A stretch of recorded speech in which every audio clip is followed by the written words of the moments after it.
మెటాపై అమెరికాలో మరో కీలక న్యాయ పోరాటం జరుగుతోంది. ఫేస్బుక్, ఇన్స్టా వ్యసనంపై 29 రాష్ట్రాలు మెటా సంస్థపై ఓక్లాండ్లోని ఫెడరల్ కోర్టులో దాఖలు చేసిన కేసులో విచారణ ప్రారంభమైంది. పిల్లలు, యువతను సోషల్ మీడియాకు బానిసలుగా మార్చారని ఆరోపిస్తూ ఈ రాష్ట్రాలు న్యాయ పోరాటం మొదలుపెట్టాయి. కొప్ప ఉల్లంఘనకు పాల్పడిందని మెటాపై ఆరోపణలు చేశాయి.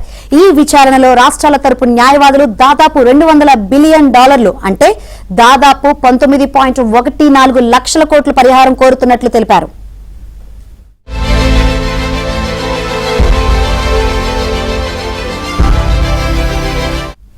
అయితే మెటా దాఖలు చేసిన కోర్టు పత్రంలో రాష్ట్రాలు $1.4 ట్రిలియన్ వరకు అంటే సుమారు 134 లక్షల కోట్లు జరిమానా కోరుతున్నాయని తెలిపింది. దీన్ని అసాధారణమైనదిగా మెటా అభివర్ణించింది.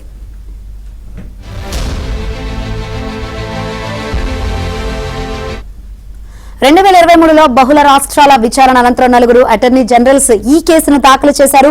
ఫేస్బుక్, ఇన్స్టాగ్రామ్ల ఈ యాప్లు యువతలో ఆందోళన, డిప్రెషన్, ఆత్మహత్య ఆలోచనలు పెంచుతున్నాయని తెలిపినప్పటికీ వాటిని సురక్షితమైనవిగా చిత్రీకరించి మెటా వినియోగదారులను తప్పుదోవ పట్టించిందని రాష్ట్రాలు వాదిస్తున్నాయి. అదనంగా 13 ఏళ్లలోపు వినియోగదారుల డేటాను అనుమతి లేకుండా సేకరించి చిన్నారుల ఆన్లైన్ గోప్యత చట్టం కొప్ప ఉల్లంఘించిందని కూడా ఆరోపిస్తున్నాయి.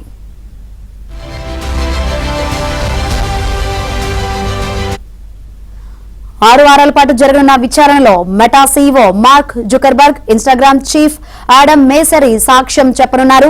ఇప్పటికే లాస్ ఏంజల్స్, న్యూ మెక్సికోలో జరిగిన కేసులో జ్యూరీలు మెటాకు వ్యతిరేకంగా తీర్పులిచ్చాయి. వాటిపై మెటా అప్పీలు చేయనుంది.